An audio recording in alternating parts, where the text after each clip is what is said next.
So just a quick update on the Marlin 795. Had 4 things going wrong with it.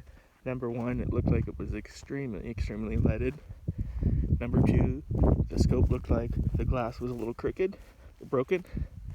Number 3, the action screws were loose. And number 4, it had a broken buffer in the back. The buffer probably wouldn't affect accuracy. The scope looked like it was okay, so I went ahead and I cleaned it, and now it was grouping at 50 yards, which is where this target is, with CCI standard and Aguila Super Extra about 3.5 inches. And now it's about a 2-inch, inch and a half. The Aguila are on the top, and I adjusted it down from the CCI standards, the last group I shot.